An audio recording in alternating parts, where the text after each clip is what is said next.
Welcome to our webinar on crisis response and communication presented by Ken Alderden and Rick Barton. We're so excited to have you here this afternoon. We're just going to go over a couple housekeeping items before the webinar presentation begins. So just so that everyone knows, each attendee and each person who registers for this webinar will receive an email that will contain a recording of the presentation as well as a copy of the slides. We are going to do a question and answer session at the end of the webinar, but you are welcome to put your question in the chat feature or in the Q&A feature on Zoom. And we are going to answer those at the end, and we should have enough time if Ken and Rick speed through these slides. We've got a lot to cover in a really short amount of time. So speaking of Ken and Rick, I'm going to introduce them. So Ken joined Houseman Group in 2022 with over 30 years of experience in the insurance safety field. He has worked both on the carrier and the agency side, which gives him a unique perspective into the ins and outs of safety at companies both large and small. Ken focuses on construction safety in particular, working with clients on fleet safety, FMCSA issues, and large property fire protection. Rick Barton is our manager of risk control services, and he has over 20 years of experience in safety and risk control, working with clients in many industries such as construction, mining, trucking, manufacturing, and hospitality. He specializes in assessing risks for the clients of Houseman Group to reduce their loss potential. Through safety assessments and loss analysis, Rick develops solutions that include safety management techniques, training, and engineering. Additionally, he has been asked to speak at local and national safety conferences on topics such as how to manage safety on a job site and what it takes to be a safety leader. Thank you guys so much for being here. Welcome. Well, I'm going to go ahead and get started. So thanks for that intro, Casey. My first part of this is more on the crisis response and the setup to this. So things that companies should consider. And when we talk about emergencies, there's certainly no shortage of things that a company can have as far as emergencies. And boy, this worked during the practice. For some reason, it's not clicking. But emergencies come in all shapes and sizes, whether you're talking about a fire in your facility, somebody that's being injured and needs to be attended to.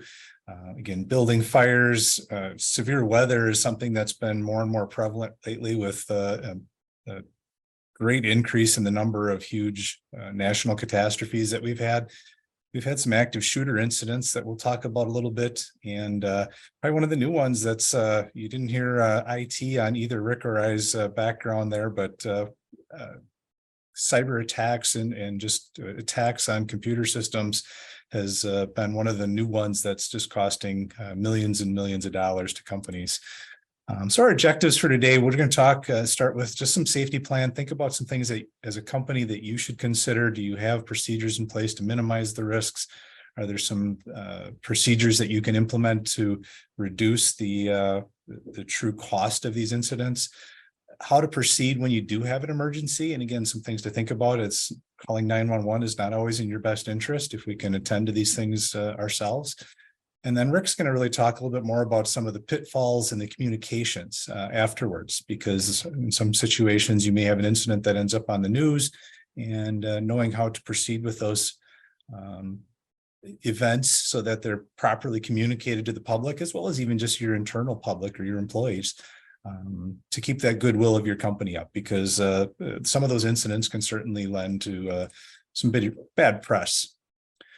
For employee injuries, I always suggest a few things when we talk employee injuries, and it could be customer injuries as well, but we'd like to see first aid, obviously, as being one of the things that you practice. You know, if you have a emergency in your facility, you need a 3 to 4 minute response time, or OSHA says you're supposed to have somebody that's trained in first aid and CPR. And even if you're right across the street from a fire station or an EMT facility, you may not have a 3 to 4 minute response time because they may be out on a call somewhere as well at the same time and unable to reach your facility. And again, having somebody that's trained in first aid and CPR is important. when you do have an injury, it's always important to keep yourself calm, keep the injured worker or the injured party calm, and obviously protect yourself. There's some bloodborne pathogen issues that need to be considered before you just start attending to somebody that maybe has cut themselves and is bleeding. The other part, as somebody from the carrier side in the past, we preached a lot of having formal incident reporting programs and formal accident or incident investigation programs in place. It's companies that have 30 to 40 injuries a year don't have to think about this because they know how to proceed with these. But a lot of companies that only have 1 or 2 claims a year, maybe one every 5 years, you don't get good at reporting injuries, which can be a good thing, but it can also be a bad thing if it takes you too long to get these things reported. If it's not a near miss program, even you can have somebody that maybe has a near miss, like a slip and fall that doesn't result in an injury, and somebody else, before you get a chance to correct the situation, actually falls and has an injury at that point. So again, having procedures in place so that we can get to these things quickly. Something else to consider, and I've had this run into, or had some companies that we work with currently had this issue come up, but do you have a way to get somebody to a clinic? If you don't rely on the 911 and an ambulance, which we'll talk about in a second, do you want to have somebody that's driving themselves to the doctor, especially if they're maybe losing blood or something? Not a good idea typically, but do you want them in your car? Do you want to get blood all over the inside of somebody's vehicle? That may not be something that you've thought about. Do you have a sheet or something that somebody can sit on? Just some minor things like that. Sometimes if you plan these things out, make that event easier. Do you even know where the nearest urgent care or hospital or occupational medical facility are to your locations? Sometimes they're easy to get to. Maybe it's right down the street. Sometimes with construction and trains and who knows what else that can be in the way, the route that you take to get to this facility may not be as clear. You may know where it is, but the person that's going to drive them may not be as familiar with the area either. And the last one is, do you call 911 for an employee injury? And in some situations with OSHA's new severe injury reporting program, you have to notify OSHA within 8 hours or 24 hours, depending on the type of injury, if it was an amputation or if they were administered or checked into a hospital. So maybe that's not a big deal, but typically if you call 911, you are going to summon the authorities, which is going to include OSHA. It's going to include the district attorney in some cases. And you may have people sniffing around your business for a while and looking for ways of, issuing either criminal complaints or citations for OSHA violations as a result of that. So again, calling 911 if it's a severe injury is certainly something that a company needs to do, but not always the best first response. When you have an emergency, again, do you know who the key players are in the event of emergency? Do you have somebody that's trained to use the defibrillator in your facility? Do you have first responders that are supposed to respond to this? Do you know where they are? Can they communicate with all of your employees? If they have some non-English speaking employees, again, that's something to consider. Do you know who's the backup if they're not there that day? How do you proceed? Do we have to get somebody to help? Do we get help to them? Can I just answer or call somebody on a phone? Do I have to alert somebody? Another question to consider, and I think something that needs to be on most people's radar is, do you have some type of a social media policy for your employees to follow? Are they allowed to take pictures of the inside of your facility? Companies that do work for government, like manufacturing certain military parts and stuff, typically you can't have anybody's picture there. And post that stuff to the internet. I've had OSHA violations over the years from people that were posting photos of things on their own social media pages that got pushed out to the public. And next thing there is an OSHA complaint based on something they saw on the internet. So again, typically not a good idea to take pictures, especially of injuries. We don't want to have photos out there of somebody's, severed fingers and things in their eyes. As much as I enjoy having good photos to share in my presentations, we don't need that type of information out on the interweb, if you will. So again, do you call 911? Now what? And it's not always as simple as calling 911 and having somebody show up to your facility, because if you're in a construction field, you may not even have an address to give somebody. You may not know your physical address. I share times between 2 offices. I'm getting pretty good at knowing the address for one of those 2 offices, but I would have to look it up on the internet to find out where the address is for the other office. It's just not one that I've committed to memory. We don't have phones that have a little sticker on them anymore. So again, do you have that information available? Is your location inside the building accessible? Again, the building I'm in today has a locked lobby. And if I just called 911 and waited here in this room, they're not going to find me in here. I have to figure out how to get to them, or somebody has to get there to let them in. Large manufacturing facilities may have somebody meet you out by the gate on a road, and knowing what gate the ambulance should report to are all things that need to be considered. If you're on a multi-story construction site, same thing. It may take somebody 10 or 15 minutes to get you up to the 13th floor or 14th floor of a building to be able to render first aid. 13 or 14 minutes, if they're not breathing, is going to have an issue. So again, all things that companies should consider. Do you even get a cell phone signal in your facility? If you don't, again, how do I dial 911 if I don't have that information available? The other part of that is making sure that you have kind of taken a look at the types of injuries you expect to have at your facility, and really come up with some hazards and risks, and come up with some control plans for those type of programs. Again, if I'm dealing with a construction site, I'm probably looking at falls and cuts, and you can kind of guess the major types of injuries you have.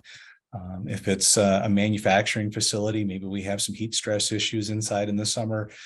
Certainly you can have that on a construction site as well, but take a look at the types of things that you do, develop some procedures and safety plans for those types of things. And hopefully what we do is we minimize the amount of time it takes to respond to those things. We minimize how often they occur in the first place. We conduct training to our employees so that they know how to proceed with those unsafe or those exposures that they have.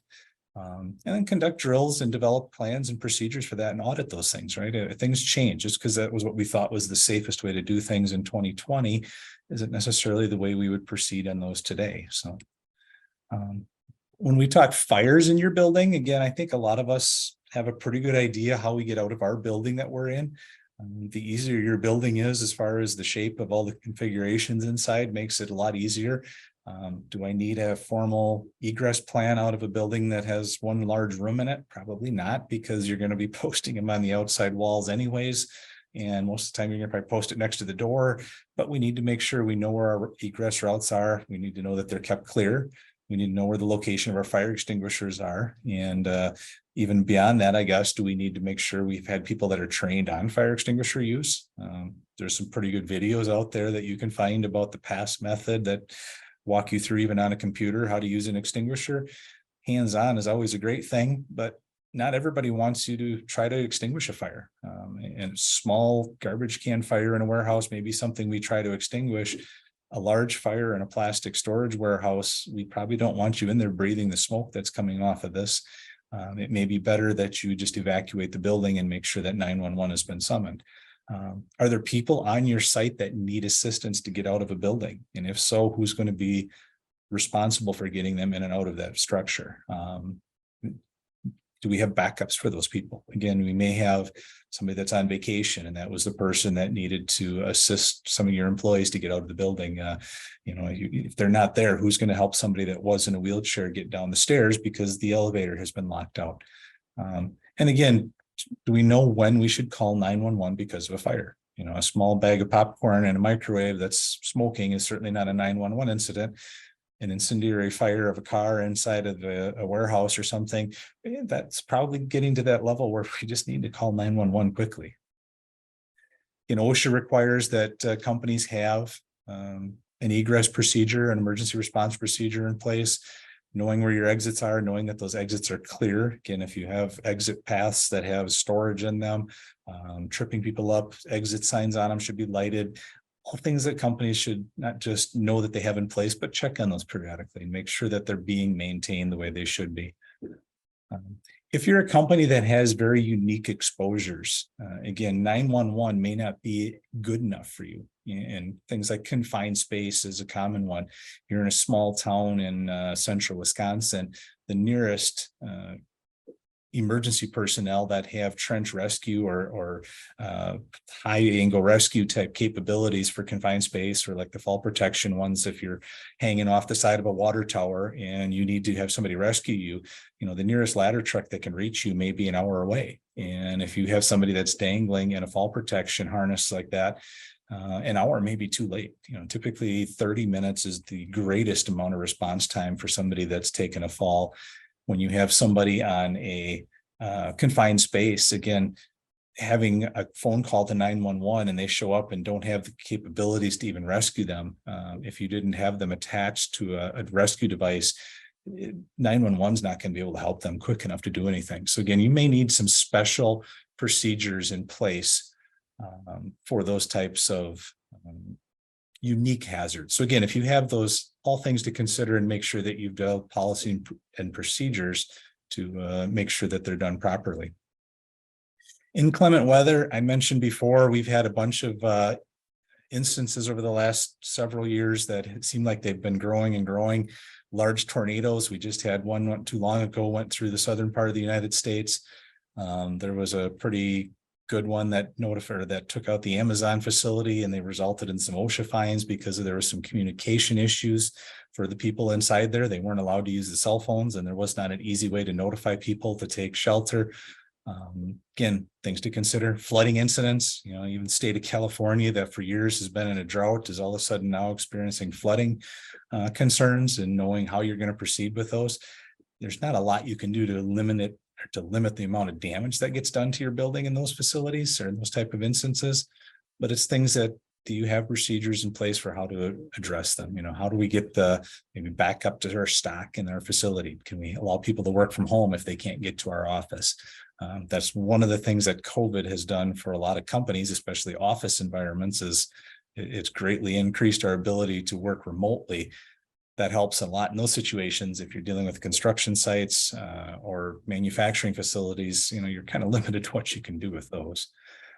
Blizzards, not that type of a blizzard, but certainly we've had some issues with, again, California having blizzard and snowstorms where they're burying buildings in the middle of March under snow drifts. Again, do you have procedures for how to make sure you don't have too much snow on the roof of your building?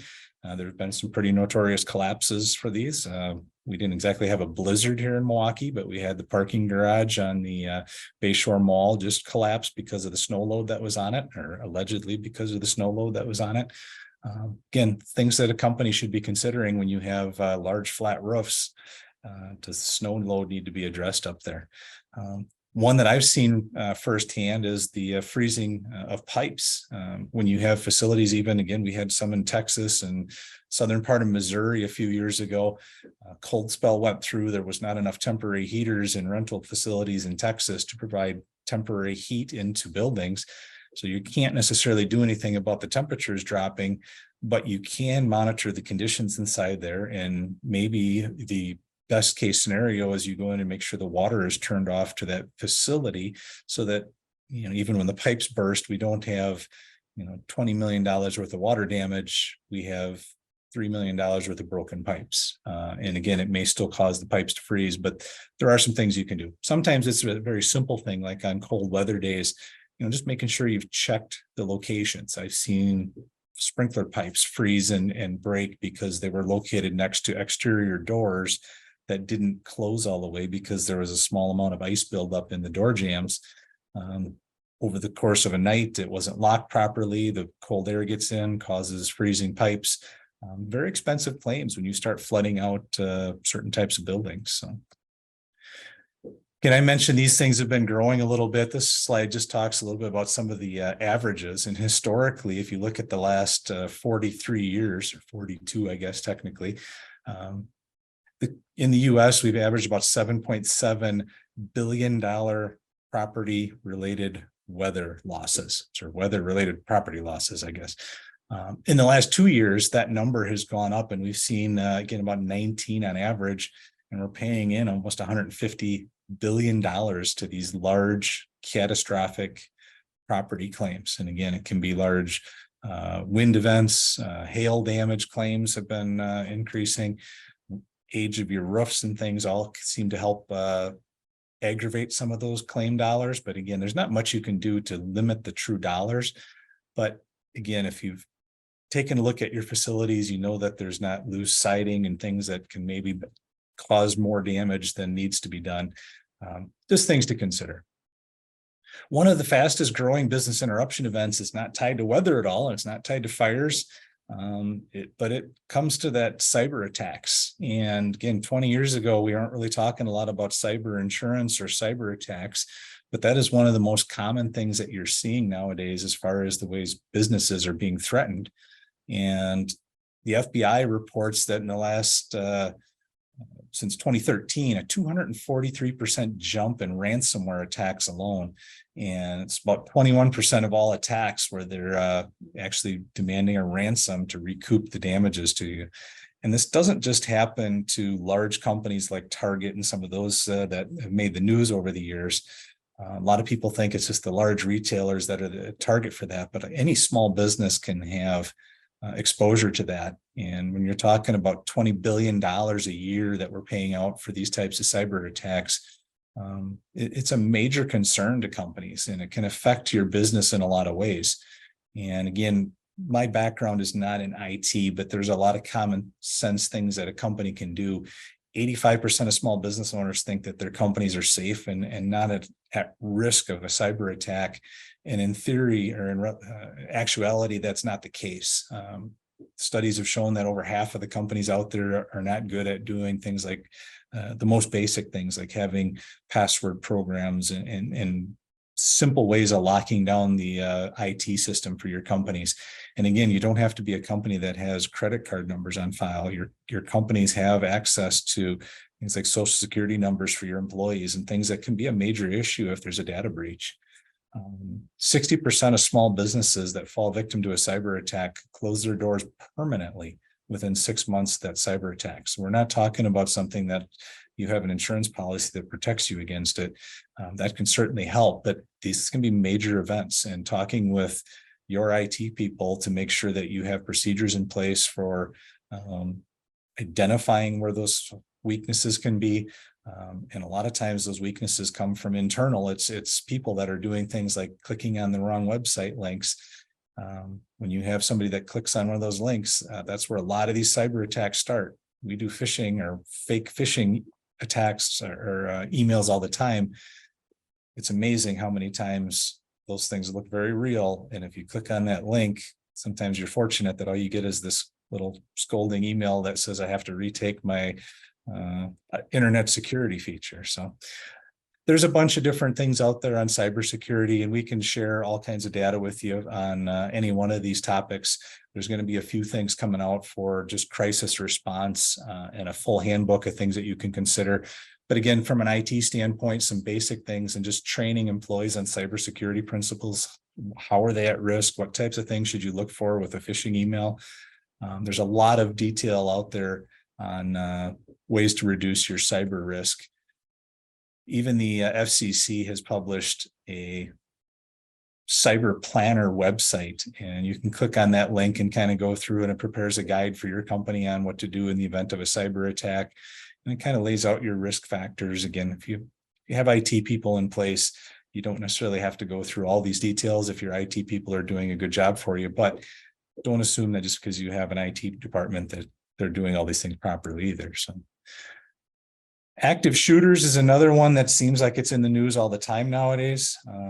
Certainly, we've had some bad issues with schools and shopping malls. There was a concert in Las Vegas a bunch of years ago where there was a shooter from a balcony.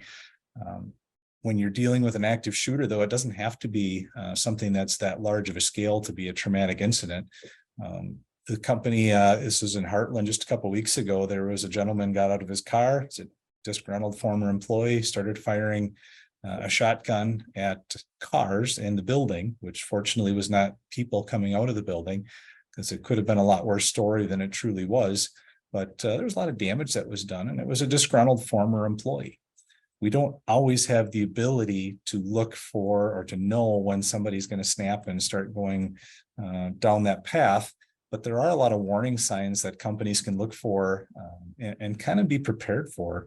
And things like drug use and decreases in somebody's appearance and hygiene methods, a lot of those two go together. But some of the big ones, I think, disciplinary action or termination.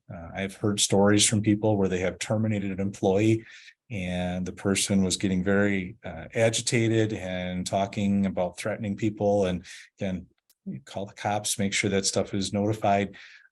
escort them out the door, make sure that people that are watching the door know not to let them back into the building. Make sure you have procedures to deactivate somebody's, whether it's a badge to get into the building, maybe it's their access to the internet. Again, a lot of things to think about when you have somebody that's terminated. Changes to their financial and home health. Maybe they went through a recent divorce or bankruptcy. Again, that changes somebody's mental outlook sometimes. Aggressive behaviors at work, threats to coworkers on social media. Again, when they start making threats to things, something to be very concerned with. Increased comments about weapons and, being sympathetic to, people that were in the news for pulling mass shooting events. All things that can be a warning sign that something bad is coming down the road. There's some pretty good information out there on ways to respond to the active shooter. Again, I've related, my nephew actually was held up with an armed robber at a grocery store here in Wisconsin. Fortunately, there was no shooting involved, but it's a very traumatic event. They were fortunate in that one that there was not a shooting, but when you have somebody that is an active shooter coming into your facility, the three main things to run, hide, or fight, knowing that people have kind of thought about those things and which one is going to be their best option. It's a good idea to consider. How would you respond should somebody walk in that door with a gun?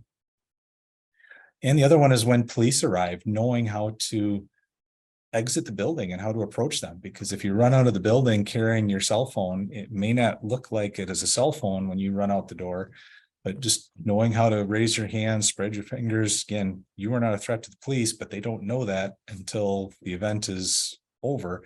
Again, there's a lot of things that should be considered, I guess. And again, we can't tell what type of company is going to have this event in the place. So again, it's a good idea to practice these things as you go on. So that note, I'm going to turn this over to Rick Barton, who's going to talk a little bit more about the communication side of this. And I'm going to go ahead and mute myself here, and Rick should be able to stop my share here, and Rick should be able to take over and run the rest of this. So thank you for listening to me. And we should be up and running, correct, Ken? We are not yet. Okay. There we go. There it goes. All right, sorry about that. There we go. Well, welcome everyone. Appreciate you guys all calling in and joining us. As Ken indicated, this is kind of been put together just to remind everyone that the emergency responses are critical. There's been a lot of emergencies lately. We think about the train derailment in Ohio, but you can go back to more local events such as Wisconsin, where TNT up in Green Bay had a huge ammonia leak. How would you like to be in the position of having to deal with that crisis and having to not only respond, but now communicate to the local authorities, the local media, DNR, EPA, OSHA, and everyone else that comes to your site on that day? So with Ken's beginning of dealing with the emergency process, we want to talk a little bit about communication.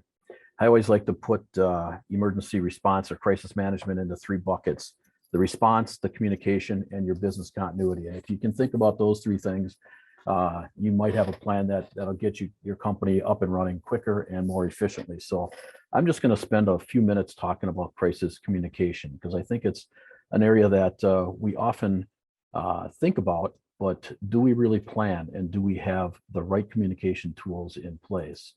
There's quite a few different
So I would keep going with the video, but the guy does survive. He does get rescued. He does jump down a floor, and then the ladder truck does rescue him.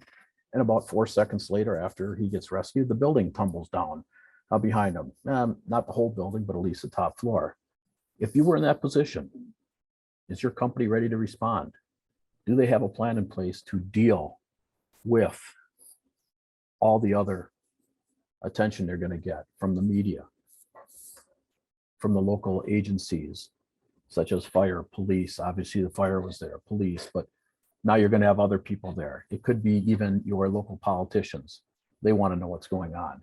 You think about those, so we need to think about what we're going to do. So I often think crisis communication is an area that we often overlook, thinking that, well, when we have a crisis, we're just going to get our CEO, put him in front of the cameras. He's going to talk to everyone, so calm everyone down, and we'll go on our merry way.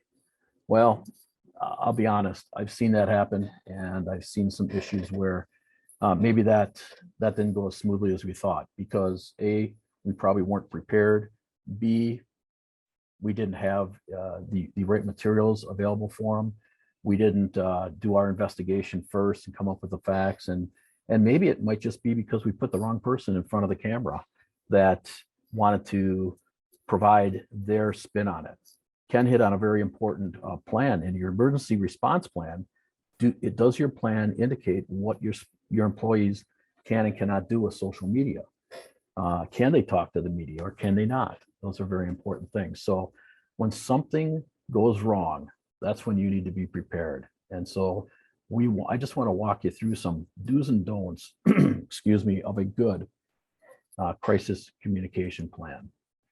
You'll need it because communication is going to be a key as to whether or not the public, your employees, and the media and other agencies have a good respect for your business. Like I said, you need an emergency plan, you need crisis communication, and if all things don't go so well and we're down, we need a business continuity plan so we can continue our business. But we're not going to talk about business continuity this afternoon. We're going to spend a little bit of time on crisis communication. So one of the things that I find is that a good crisis management plan with good communication will reduce our delay. We may have a fire. We may have a snow build up on our building. I know we're just past that, but if you're up north, maybe not. And that builds up, and all of a sudden we have a failure. Just a couple of days ago up in Duluth, Minnesota, there was a facility that had a snow load that crashed and did a lot of damage, very similar to what happened at Bayshore Mall in Milwaukee a few weeks back. That snow built up in a public facility, came down, hurt someone. Now we've got to respond to that. And if we're the owners of that facility, we're probably going to get a lot of questions from the media and other people. So good communication may help reduce our delay by keeping the media, keeping other people off of our back or questioning us, so we can focus more attention on getting our operation up and going. Not only does it protect you, but it could protect your customers too, because if you can get up and going a little bit sooner, a day, 2 days, 3 days sooner, you're going to be able to better serve your customers. And with that, you're also going to save some financial loss. So there's several steps that you need to take to develop a crisis management plan. And Ken already went through many of those, but I think one of the most important things is everyone on the call, go back, be honest to yourself. Are you addressing the different crises that you could have at your business? And do you have a plan that's specific for those different crises? Once we get to that point, then we can start looking at possible crisis communication. The crisis management plan might include identifying vulnerable areas, ranking those risks, and then developing action plans. For me, the top 2, 3 to start with. If you've already got those done, then go to the next 2, and then go to the next 2 until we have them all done. Once you get done with developing your crisis management plan, try and practice it. Do a couple tabletop exercises. We're not probably going to be able to recreate a active shooter, but we can definitely do a tabletop exercise. Put a scenario out there, get the communication things going with the individuals that need to communicate, whether it's certain people at certain facilities like supervision, or if it's top management, or if it's HR, or if it's legal counsel, get those people together and get them communicating like they would in a typical emergency, such as an active shooter or a fire, whatever it is. A lot of us, we practice our emergency exits. We do fire drills, we do tornado drills. Those are great, those are dandy, but do we ever really practice communicating and what we're going to communicate with? And then do that. So then when you're done with that, then you can get into your annual review. The next slide coming up is just a real quick down and dirty crisis management communication tool. You can use this for any type of business. You can see they're all color coded, so people in different areas of your business have different responsibilities. In this case, we have individual on site. This could be a site foreman, a plant superintendent. It could be a plant manager. Then we have PR personnel. We might even have legal staff in here. We might have a spokesperson. So your PR staff might be a outside third-party firm, but yet they're not going to speak on your behalf. They're just going to provide you with tools to speak on. But you might have an internal spokesperson, or you might have an external spokesperson. There was a huge fire down in Milwaukee. I think it was about 15 years ago. You might remember the Falk plant when it had its major explosion. There were several companies that were on site doing the work. When that explosion happened, the first thing they did was they called their legal counsel, they called their PR firm, or they got a PR firm, and they also called their insurance company to start the process. But when you talk to the companies that were involved, that were being held liable for this scenario, they really relied on good communication, not only internally to their people, but also externally to the media, EPA, DNR, OSHA, and political personnel in the area, because they all had their own means and reasons for being there. But this chart does a really nice job of laying out who's responsible for what. And as you attend this webinar, you'll have access to this and you can blow it up, make it a little more user-friendly. I just had to compress it a little bit for the presentation. So the crisis communication is very important. So a few things I would consider when you do your crisis communication is, first, as Ken said, protect the people first, property second. But you need to start gathering facts. When you start gathering facts, whether it's an active shooter or whether it's a fire, you can't speculate on how that fire started. You can't speculate on why that active shooter was in your facility. But you can say that there was a fire. You can be very specific about those facts and where that fire was. You just can't speculate on it. Never speculate on anything when it comes to crisis communication. But you're going to gather the facts. You're going to activate that crisis management team, which is also going to include your spokesperson, your legal counsel, might include HR, it might include business owners, because they're going to have a big say as to what may or may not be communicated. They might be the person that's communicating. It just depends. My question to everyone on the call is, or on the webinar, have you prepared the people in your facility or your management to be ready to activate the crisis communication and crisis response plan? You may need to give the media some information upstart, right off the bat. Just let them know what facts you might know. You might have a fire going on in your facility. The fire department's still putting that fire out, but you might need to give them some information on, we've accounted for everyone, if it's factual. If it's a negative thing, I might not relay that to them, but right now we've accounted for everyone, and that would be good. But provide them good information, don't speculate, and this goes to protecting your integrity. If you speculate, you start losing credibility, and that credibility starts affecting your business, and that business is built on your credibility. So it's very important that we respect that and only respond with facts. Sometimes I tell companies, I was involved with a very serious injury. It was a death, and we were talking, and the owner actually decided to go out of his way and provide an act of what I call goodwill. He not only had to tell the now widow about the death of her husband on this day, but before he got there, he made a decision to also let that widow know that they would be starting up a fund for their children so that financially there would be no loss. I know it doesn't, it's tough to say that when you're dealing in a crisis, but you know what? Those acts of goodwill are very important and they can go a long ways. They don't have to be that great. You could do acts of goodwill such as getting lunch provided, bringing lunch in for all the people that are back at the shop, trying to deal with the emergency, little things like that, just to let them know that you do care about them. One thing I always tell any spokesperson in any company is try to give the media as much information that you have that's factual that you can provide them. There's things that there are items that I would advise you don't tell them about, but factual information. How many people were involved in the fire? If there's 3 people that were taken to the hospital, let them know. If you have a status on their condition, let them know about that. Don't speculate, only what the physician or the medical community has provided to you. You always want to report your own bad news. You don't want the media to report it out to everyone else. You want to be the first one to let the public know that we had a very serious situation at our facility. We did have 2 people taken to the hospital. Everyone else is fine. You'd rather have that come from you on the podium than come from the media speculating, maybe talking to one of your employees and them saying, hey, we had 17 people that got hurt, you know, and 4 of them are at the hospital now, and it's not factual. But if you get ahead of that, you'll be in a lot better shape. So those are some things to think about. Be prepared. Have a list of who's going to be in charge and who's going to do what.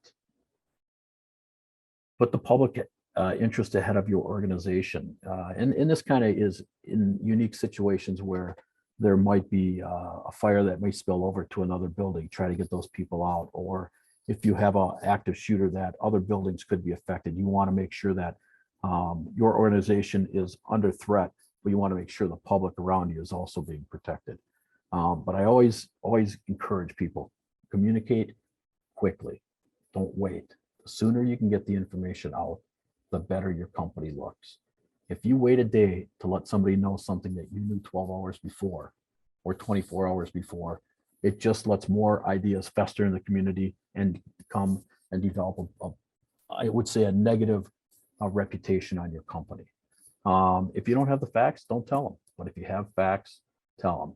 When I say follow up, what I'm talking about there is if the media calls you and you have information, verify who that media person is, verify who that person is from the government agency. If they're truly the media, then provide them with that information. But follow up with those calls. You may just call them and say very little to them and let them know about that. So you want to bring the situation under control the best you can through communication by letting people know what's happening and when it's happening. Continue to gather information. Don't blow the situation out of proportion. That can be done, and notify families involved. Never let the media notify families. I remember when there was a explosion in Milwaukee, and it was kind of personal. I heard about it, didn't know how things were going. I knew I had a relative that worked there. We couldn't find that relative. We didn't know how well he was. The company through the media said that everyone was accounted for, but we couldn't find my family member. It's because he was supposed to go to a center because the building had blown up, and he ended up going and he got picked up by a friend, and they went out and had a few drinks to get over the situation. We finally found him, but it took us a while. So notify family members. Keep internal employees and families informed of what's going on. If there's someone that's not accounted for, let that family know immediately. Don't let the media know that, and then continue to communicate with the media. There's many people that think that communicating with the media can be a negative, but I think it can be a positive as long as you give them accurate information, because it's going to come out in the wash anyways. Some things you don't want to communicate is estimates on money, if there's insurance coverage, speculating on whether somebody's hurt, whether there's more building damage, whether there could be anything else that could be happening. You don't want to put any blame on anyone. And the last thing you ever want to do is say, hey, off the record, this is what I think's going on. Off the record is on the record once you bring it out and bring it up in public. Also, don't use the term no comment. If they ask you a question, that may be difficult to comment on, you can just answer with very simple questions. If they ask you if someone has passed away, you may say, I don't have that information now. Don't say no comment. No comment means that you know something and you don't want to let them know. So that's very important. Not use that statement. You can come up with another statement. Use other statements and let the media know you are working on the details. I'm working with our supervision, the plant. We're working with our emergency response staff to figure out if this building is stable and if we can get back in there, things like that.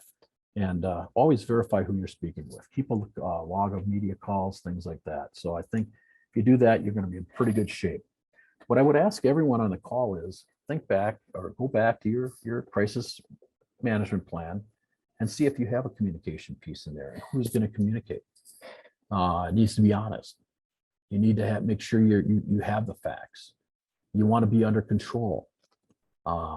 Most people I talk to, they say if we have a crisis, the person that's going to communicate to the media is going to be the top official in our company, because that's what they're responsible for, or they might be the person that is ultimately responsible for this. You know what? That might not always be the best idea. I work with some firms that they don't have the CEO respond. They may have somebody that's good in front of the public. Not all CEOs are good speakers in the public.